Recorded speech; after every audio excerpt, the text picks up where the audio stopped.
Doctor Babasaheb Ambedkar द्वारा लिखित भगवान बुद्ध आणि त्यांचा धम्म ह्या ग्रंथाचे ध्वनी रूपांतरण। खंड पहिला, भाग चौथा।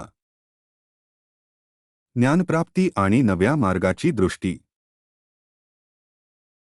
अन्न भक्षण करून ताजा तवाना झाल्यानंतर गौतम आपल्या आतापर्यंतच्या अनुभवाविषयी विचार करू लागला। सर्व मार्ग अयशस्वी झाल्याचे त्याला दिसून आले। ते अपयश इतके मोठे होते की कोणाही माणसाला त्यामुळे पूर्णपणे नैराश्य आले असते। त्याला अर्थातच वाईट वाटले, पण नैराश्याने मात्र त्याला स्पर्शही केला नाही। एखादा मार्ग सापडेल अशी त्याला नेहमीच आशा वाटे। त्याला इतकी आशा वाटे की सुजाताने पाठविलेल्या अन्नाचे सेवन ज्या दिवशी त्याने केले त्याच दिवशी रात्री त्याला 5 स्वप्ने पडली, आणि जेव्हा तो जागा झाला तेव्हा आपणाला खात्रीने ज्ञान प्राप्ती होणार असा त्याने त्या स्वप्नांचा अर्थ लावला। त्याने आपले भविष्य जाणण्याचा प्रयत्न केला। सुजाताच्या दासीने आणलेल्या अन्नाचे पात्र नैरंजना नदीत फेकून तो म्हणाला, जर मला ज्ञान प्राप्ती होणार असेल तर हे पात्र प्रवाहाच्या विरुद्ध दिशेने जाऊ दे, नसेल तर खालच्या दिशेने जाऊ दे। आणि खरोखरच ते पात्र प्रवाहाच्या विरुद्ध दिशेने वाहू लागले, आणि शेवटी काळ नावाच्या नागराजाच्या निवासस्थानाजवळ ते बुडाले। आशा आणि निश्चय यांच्यामुळे धीर येऊन त्याने उरुवेला सोडली, आणि संध्याकाळच्या सुमारास तो गयेच्या मार्गाला लागला। तेथे त्याने एक पिंपळाचा वृक्ष पाहिला। आपल्याला नवा प्रकाश दिसेल आणि आपला प्रश्न सोडविण्याचा मार्ग शोधून काढण्यास मदत होईल या आशेने चिंतन करण्यासाठी त्या वृक्षाखाली बसण्याचा त्याने विचार केला। चारही दिशांची परीक्षा केल्यावर त्याने पूर्व दिशेची निवड केली, कारण सर्व प्रकारची अपवित्रता घालविण्यासाठी मोठमोठे ऋषी नेहमी याच दिशेची निवड करतात। गौतम पद्मासन घालून आणि पाठ सरळ ठेवून त्या पिंपळाच्या वृक्षाखाली बसला। ज्ञान प्राप्ती करून घेण्याच्या निश्चयाने तो स्वतःशीच म्हणाला, कातडी, स्नायू आणि हाडे हवी तितकी सुकून गेली आणि माझ्या शरीरातील रक्तमांस शुष्क झाले तरी चालेल, परंतु पूर्ण ज्ञान प्राप्ती झाल्याशिवाय हे आसन मी सोडणार नाही। नंतर गजेंद्राप्रमाणे भव्य असा काळ नावाचा राजा आणि त्याची पत्नी सुवर्णप्रभा ही दोघे वटवृक्षाखाली बसलेल्या गौतमचे स्वप्न पडून जागी झाली, आणि तो पूर्ण ज्ञान प्राप्ती निश्चित करून घेणार अशा खात्रीने त्यांनी त्याची पुढील प्रमाणे स्तुती केली। हे मुनिवर, ज्या अर्थी आपल्या चरणांनी दबलेली पृथ्वी पुन्हा पुन्हा निनादते आहे आणि आपले तेज सूर्याप्रमाणे प्रकाशते आहे, त्या अर्थी आपण इच्छिलेले फळ आपल्याला नक्की मिळणारच। हे कमळनयना, ज्या अर्थी आकाशात पंख फडफडवीत असलेले पक्ष्यांचे थवे आपल्याला आदराने वंदन करीत आहेत आणि आकाशात मंद मंद वायू लहरी वाहत आहेत, त्या अर्थी आपण आपले इप्सित साध्य होऊन आपण बुद्ध होणार हे निश्चित आहे। चिंतनासाठी तो जेव्हा बसला तेव्हा वाईट विचार आणि वाईट वासना, ज्यांना दंतकथांमध्ये माराची किंवा काम वासनांची मुले असे म्हटले जाते, त्यांनी त्याच्या मनावर आक्रमण केले। कदाचित माराची ही संतान आपल्याला पराभूत करतील आणि आपला हेतू निष्फळ होईल अशी गौतमला भीती वाटली। दुष्टवासनांबरोबर होणाऱ्या या झगड्यात अनेक ऋषी आणि ब्राह्मण बळी पडले हे त्याला माहीत होते।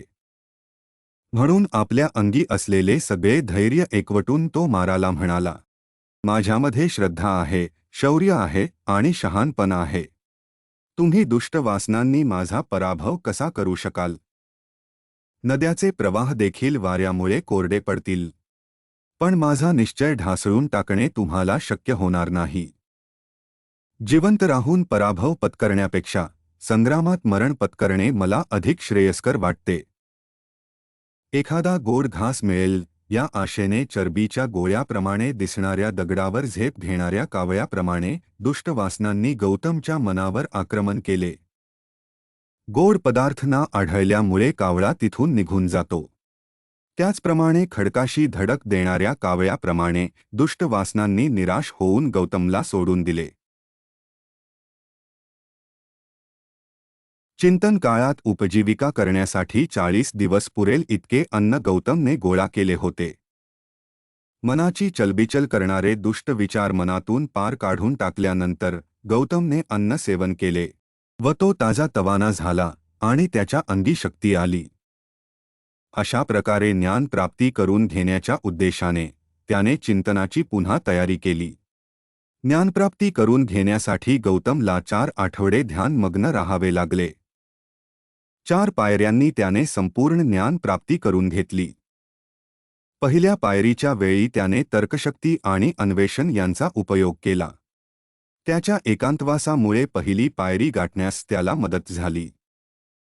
दुसऱ्या पायरीच्या वेळी त्याने त्यात एकाग्रतेची भर टाकली. तिसऱ्या पायरीच्या वेळी त्याने मनाचा समतोलपणा व सावधानता याचे सहाय्य घेतले. चौथ्या व शेवटच्या पायरीच्या वेळी मनाच्या समतोलपणात शुद्धतेची आणि सावधानतेत समतोलतेची अवस्था आणली. अशा प्रकारे एकाग्र, पवित्र, निष्कलंक, निर्दोष, नम्र, चतुर, खंबीर आणि वासना विरहित अशा मनाने आपला उद्देश न विसरता गौतमने ज्या समस्येने त्याला सतावून सोडले होते तिचे उत्तर शोधून काढण्याच्या प्रयत्नावर आपले सर्व लक्ष केंद्रित केले. चौथ्या आठवड्याच्या शेवटच्या दिवशी त्याचा मार्ग प्रकाशित झाला. त्याला स्पष्टपणे दिसून आले की जगात 2 समस्या आहेत. जगामध्ये दुःख आहे, ही पहिली समस्या, आणि हे दुःख कसे नाहीसे करावे व मानव जातीला कसे सुखी करावे, ही दुसरी समस्या. याप्रमाणे शेवटी 4 आठवडे चिंतन केल्यानंतर अंधकार नाहीसा होऊन प्रकाशाचा उदय झाला. अज्ञान नष्ट होऊन ज्ञान उदयास आले. त्याला एक नवा मार्ग दिसला. नव्या प्रकाशाच्या प्राप्तीसाठी गौतम जेव्हा चिंतनास बसला तेव्हा सांख्य तत्वज्ञानाचा प्रभाव त्याच्या मनावर होता. त्याच्या मते जगातील व्यथा आणि दुःख यांचे अस्तित्व ही एक निर्विवाद वस्तुस्थिती होती. तथापि दुःख नाहीसे कसे करावे हे जाणण्यास गौतम उत्सुक होता. सांख्य तत्वज्ञानाने ह्या प्रश्नाचा विचार केला नव्हता आणि म्हणून दुःख नाहीसे कसे करावे या प्रश्नावर त्याने आपले चित्त केंद्रित केले. स्वाभाविकपणे त्याने स्वतःला पहिला प्रश्न विचारला की व्यक्तिमात्राला भोगाव्या लागणाऱ्या दुःखाची व कष्टाची कारणे कोणती. त्याचा दुसरा प्रश्न असा होता की दुःख नाहीसे कसे करता येईल. या दोन्ही प्रश्नांचे बिनचूक उत्तर त्याला मिळाले आणि ते उत्तर म्हणजे सम्यक संबोधी प्राप्त करून घेणे, अर्थात खरी ज्ञानप्राप्ती करून घेणे हे होय. याच कारणामुळे त्या पिंपळ वृक्षाला बोधी वृक्ष असे नाव मिळाले. ज्ञानप्राप्तीपूर्वी गौतम केवळ बोधिसत्व होता. ज्ञानप्राप्तीनंतर ते बुद्ध झाले. बोधिसत्व कोणाला म्हणावे आणि बोधिसत्व म्हणजे काय. बुद्ध होण्याचा प्रयत्न करणारा मनुष्य म्हणजे बोधिसत्व होय. बोधिसत्व बुद्ध कसा होतो. बोधिसत्व हा क्रमाने जीवनाची 10 स्थित्यंतरे बोधिसत्व राहिला पाहिजे. बुद्ध होण्यासाठी बोधिसत्वाने काय केले पाहिजे. बोधिसत्व आपल्या जीवनाच्या पहिल्या अवस्थेत मुदिता अर्थात आनंद प्राप्त करून घेतो. सोनार ज्याप्रमाणे चांदीतले कीट काढून टाकतो त्याप्रमाणे बोधिसत्व आपल्यातील अशुद्धता काढून टाकल्यावर असा विचार करू लागतो की प्रथम अविचारी असलेला परंतु पुढे विचारी बनलेला मनुष्य ढगातून बाहेर पडलेल्या चंद्राप्रमाणे जगाला प्रकाशित करतो. हे जाणल्यावर त्याला आनंद होतो आणि त्याला सर्व प्राणी मात्राच्या कल्याणाची तीव्र तळमळ लागते. जीवनाच्या दुसऱ्या अवस्थेत त्याला विमलता अर्थात शुद्धता प्राप्त होते. यावेळी बोधिसत्वाने काम वासनेचे सर्व विचार मनातून काढून टाकलेले असतात. तो दयाशील होतो. तो सर्वांना दया दाखवितो. तो लोकांच्या दुर्गुणांची खुशामत करीत नाही किंवा त्यांच्या सद्गुणांविषयी त्यांना नाउमेद करीत नाही. जीवनाच्या तिसऱ्या अवस्थेत प्रभाकारी अवस्था अर्थात तेजस्विता प्राप्त करून घेतो. यावेळी बोधिसत्वाची बुद्धी आरशाप्रमाणे स्वच्छ झालेली असते. अनात्म व अनित्यता यांच्या सत्याचे त्याला पूर्ण ज्ञान आणि आकलन झालेले असते. आता त्याला फक्त सर्वोच्च ज्ञान मिळविण्याची इच्छा असते आणि त्यासाठी तो कशाचाही त्याग करण्यास तयार असतो. जीवनाच्या चौथ्या अवस्थेत तो अर्चिष्मती अर्थात अग्नीप्रमाणे तेजस्वी बुद्धिमत्ता प्राप्त करून घेतो. या स्थितीत बोधिसत्व हा अष्टांगिक मार्ग, चतुर्विध ध्यान, चतुर्विध व्यायाम, चतुर्विध इच्छाशक्ती आणि पंचशील यांच्यावर आपले चित्त केंद्रित करतो. जीवनाच्या पाचव्या अवस्थेत तो सुदूर जया अर्थात जिंकण्यास कठीण अशी स्थिती प्राप्त करून घेतो. सापेक्ष आणि निरपेक्ष यांच्यातील संबंधाचे त्याला पूर्ण ज्ञान होते. जीवनाच्या सहाव्या अवस्थेत तो अभिमुखी होतो. या अवस्थेमध्ये पदार्थांची उत्क्रांती आणि त्यांची कारणे यांची 12 निदाने पूर्ण आकलन करण्याची त्याची तयारी झालेली असते. आणि अभिमुखी नावाच्या त्या ज्ञानामुळे अविद्येने अंध झालेल्या सर्व प्राणी मात्रांविषयी त्याच्या अंतःकरणात अगाध करुणा उत्पन्न होते. जीवनाच्या सातव्या अवस्थेत बोधिसत्व दूरंगमा अर्थात दूर जाणे ही अवस्था प्राप्त करतो. बोधिसत्व आता दिक कालातीत झालेला असतो, तो अनंताशी एक रूप झालेला असतो. तथापि सर्व प्राणिमात्रांविषयी वाटणाऱ्या करुणेमुळे त्याने आपले नामरूप अद्यापही धारण केलेले असते. एका बाबतीत मात्र तो इतरांच्यापेक्षा अगदी निराळा असतो.